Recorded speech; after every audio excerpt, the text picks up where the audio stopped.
ತುಮಕೂರು ಜಿಲ್ಲೆ ತಿಪಟೂರು ತಾಲೂಕು ಗಡಿಭಾಗದ ಗಣಿಬಾಧಿತ ಗ್ರಾಮಗಳ ವಸತಿ ರಹಿತರಿಗೆ ನೀಡಲು ಜಿಲ್ಲೆಯಲ್ಲಿ 857 ಮನೆಗಳ ನಿರ್ಮಾಣಕ್ಕೆ ಸರ್ಕಾರದ ಅನುಮತಿ ನೀಡಿದರೂ ಕಿಬ್ಬನಹಳ್ಳಿ ಹೋಬಳಿಯ ಹಿಂಡಸ್ಕೆರೆ ಗ್ರಾಮ ಪಂಚಾಯಿತಿ, ಬಿಳಿಗೆರೆ ಪಂಚಾಯಿತಿಗಳನ್ನು ಕಡೆಗಣಿಸಿ ಫಲಾನುಭವಿಗಳ ಆಯ್ಕೆ ಸಾಧ್ಯವಾಗಿಲ್ಲ ಅಂತ ಹಿಂಡಸ್ಕೆರೆ ಗ್ರಾಮ ಪಂಚಾಯಿತಿ ಅಧ್ಯಕ್ಷೆ ವಿದ್ಯಾ ತಿಳಿಸಿದರು. ಸಾಕಷ್ಟು ಗ್ರಾಮಗಳನ್ನು ನಿಗದಿಪಡಿಸಿಲ್ಲ. ಪಂಚಾಯಿತಿ ವ್ಯಾಪ್ತಿಯಲ್ಲಿ ಗಣಿಗಾರಿಕೆ ಕಾರಣದಿಂದಲೇ ಬಹಳಷ್ಟು ಮಂದಿಗೆ ಕ್ಯಾನ್ಸರ್ ಹಾಗೂ ಕ್ಷಯರೋಗ ತುತ್ತಾಗಿದ್ದಾರೆ.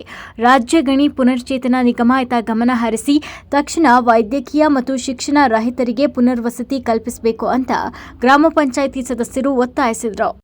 ಇದೇ ಸಂದರ್ಭದಲ್ಲಿ ಮಾತನಾಡಿದ ವೈಜಿ ರಾಘವೇಂದ್ರ, ರಸ್ತೆ, ಚರಂಡಿ, ಕಟ್ಟಡಗಳ ನಿರ್ಮಾಣಕ್ಕೆ ಅನುದಾನದ ಕೊರತೆ ಇಲ್ಲ. ಬಡವರಿಗೆ ಮನೆ ನೀಡಲು ಅನುದಾನದ ಕೊರತೆಯ ನೆಪ ಹೇಳ್ತಿದ್ದಾರೆ.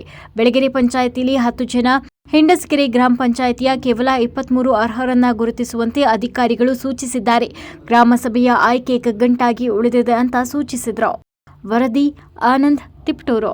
ಅನ್ಲಿಮಿಟ್ ಮಾಡಿದ್ದಾರೆ ವಸತಿ ಮತ್ತು ನಿವೇಶನ, ಬಟ್ ತುಮಕೂರು ಜಿಲ್ಲೆಗೆ ಮಾತ್ರ ಲಿಮಿಟ್ ಮಾಡಿದ್ದಾರೆ. ಹಾಗಾಗಿ ಇದು ಲಿಮಿಟ್ ಮಾಡಬೇಡಿ. ಅರ್ಹ ಫಲಾನುಭವಿಗಳಿಗೆ ಸರಿಯಾದ ರೀತಿ ಸೌಲಭ್ಯ ತಲುಪಬೇಕು ಅನ್ನೋದಾದ್ರೆ ನೀವು ಗಡಿಬಾಧಿತ ಪ್ರದೇಶಗಳು ಏನಿದೆ ಅವು ಕೆಲವು ಹಳ್ಳಿಗಳನ್ನ ಇವತ್ತು ಗಣನೆಗೆ ತಗೊಂಡಿಲ್ಲ. ಕೆಲವು ಹಳ್ಳಿಗಳನ್ನ ಕೆಲವು ಸಲ ಆ್ಯಡ್ ಮಾಡ್ತಾರೆ, ಕೆಲವು ಸಲ ಅದನ್ನು ಕೆಲವು ಮನೆಗಳನ್ನ ಕೊಡೋದಕ್ಕೆ ಹಿಂದೇಟ್ ಆಗ್ತಿರೋವಂಥದ್ದು.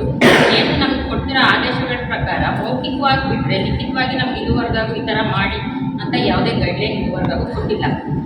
ಹಂಗಾಗಿ ಅದನ್ನು ಪರ್ಫೆಕ್ಟ್ ಗೈಡ್ಲೈನ್ ಕೊಟ್ಟು ನಮಗೆ ವಾಟ್ಸಪ್ಪೇ ಗ್ರಾಮ ಸಭೆ ಮಾಡಿ ನಮಗೆ ಮನೆಗಳನ್ನ ಸೆಲೆಕ್ಟ್ ಮಾಡೋದಕ್ಕೆ ಅನುವು ಮಾಡಿಕೊಡ್ಬೇಕಂತ ಕೇಳ್ಕೊಂಡು ನಿಗಮದಿಂದ ಏನು ಕರ್ನಾಟಕ KMRC ಅನ್ನೋದು ಏನಿದೆ ಅದು ಅದರದೇ ಆದ ಒಂದು ಗೈಡ್ಲೈನ್ನಲ್ಲಿ ಸರ್ಕಾರದ ಗಣಿಬಾಧಿತ ಪ್ರದೇಶದಲ್ಲಿರ್ತಕ್ಕಂಥ ವಸತಿ ರೈತರು, ನಿವೇಶನ ರೈತರಿಗೆ ಪಾರದರ್ಶಕವಾಗಿ ಆ ಸೌಲಭ್ಯಗಳು ತಲುಪಬೇಕು ಅನ್ನೋ ಉದ್ದೇಶನ ಗಮನದಲ್ಲಿ ಇಟ್ಕೊಂಡು ಕರ್ನಾಟಕ ಸರ್ಕಾರ ಒಂದು ನಿವೃತ್ತ ನ್ಯಾಯಾಧೀಶರನ್ನ ಮತ್ತೆ ಪ್ರೆಸೆಂಟ್ ಆಗಿರ್ತಕ್ಕಂಥ ನ್ಯಾಯಾಧೀಶರನ್ನ ಒಂದು ಕಮಿಟಿ ಮಾಡಿದೆ. ಏನು ಕರ್ನಾಟಕ ಗಣಿ ಪುನಶ್ಚೇತನ ನಿಗಮ ಅನ್ನೋದೊಂದು ಕಮಿಟಿ ಮಾಡಿದೆ. ಆ ಕಮಿಟಿಯ ಆದೇಶದಲ್ಲಿ ನಮ್ಮ ತಿಪಟೂರು ತಾಲೂಕಿನಲ್ಲಿ ಹಿಂಡಸ್ಕೆರೆ ಮತ್ತೆ ಬಿಳಿಗೆರೆ ಗ್ರಾಮ ಪಂಚಾಯತಿ 2 ಗಣಿಬಾಧಿತ ಪ್ರದೇಶಕ್ಕೆ ಸೇರ್ಪಡೆ ಆಗಿದೆ. ಗಣಿಬಾಧಿತ ಪ್ರದೇಶದಲ್ಲಿ ವಸತಿ ಹಂಚಿಕೆ ವಿಚಾರದಲ್ಲಿ ಸರ್ಕಾರದಲ್ಲಿ ಕಂಪ್ಲೀಟ್ ಆಗಿ ಸ್ಪಷ್ಟವಾಗಿದೆ ನೋಡಿ. 2024ರಲ್ಲಿ ಶಾಲಿನಿ ರಜನೀಶನ್ ಅವರು ಕರ್ನಾಟಕ ಸರ್ಕಾರದ ಅಪಾರ ಕಾರ್ಯದರ್ಶಿ ಹಾಗೂ ಅಭಿವೃದ್ಧಿ ಆಯುಕ್ತರು, ಇವರು ನಿರ್ದೇಶನ ಕೊಡ್ತಾರೆ.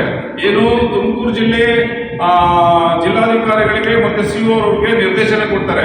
ನೀವು ಗಣಿಬಾಧಿತ ಪ್ರದೇಶದಲ್ಲಿರ್ತಕ್ಕಂಥ ವಸತಿ ರೈತರ ಪಟ್ಟಿಯನ್ನು ಪಾರದರ್ಶಕವಾಗಿ ನೀವು ಗ್ರಾಮ ಸಭೆ, ವಾರ್ಡ್ ಸಭೆ ಮತ್ತು ಗ್ರಾಮ ಸಭೆಗಳ ಮುಖಾಂತರ ಆಯ್ಕೆ ಮಾಡಿ ಪಟ್ಟಿನ ಕೊಡಿ ಅಂತೇಳಿ ಜಿಲ್ಲಾಧಿಕಾರಿಗಳಿಗೆ ಮತ್ತೆ CO ಅವರಿಗೆ ನಿರ್ದೇಶನ ಕೊಡ್ತಾರೆ.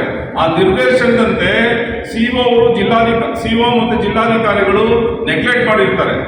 ಈಗ ಪ್ರಸ್ತುತದಲ್ಲಿ ಈ ಸಂದರ್ಭದಲ್ಲಿ ಆತುರವಾಗಿ 2018-19 ಸಾಲಿನಲ್ಲಿ ಏನು ವಸತಿ ರೈತ ಗಣಿಬಾಧಿತ ಪ್ರದೇಶದ ವಸತಿ ರೈತರ ಪಟ್ಟಿ ಇದೆಯೋ ಆ ಪಟ್ಟಿಯಲ್ಲಿ ಇರ್ತಕ್ಕಂಥ ಫಲಾನುಭವಿಗಳನ್ನ ನೀವು ಆಯ್ಕೆ ಮಾಡಿ ನೀವು ಪಟ್ಟಿ ಕೊಡಿ ಅಂತ ಹೇಳ್ತಾರೆ. ಸರಿ, ನಮಗೆ ಟೋಟಲ್ ನಮ್ಮ ಪಂಚಾಯತಿ ವ್ಯಾಪ್ತಿನಲ್ಲಿ ಟೋಟಲ್ 100 ಚಿಲ್ಲರೆ ಫಲಾನುಭವಿಗಳನ್ನ ನಾವು ಪಟ್ಟಿ ಮಾಡಿದ್ದು. ಈಗ ಅದೇನಾಗಿದೆ, ಅವಿಭಕ್ತ ಕುಟುಂಬ ಇರೋದ್ರಿಂದ ವಿಂಗಡಣೆ ಆಗಿದೆ.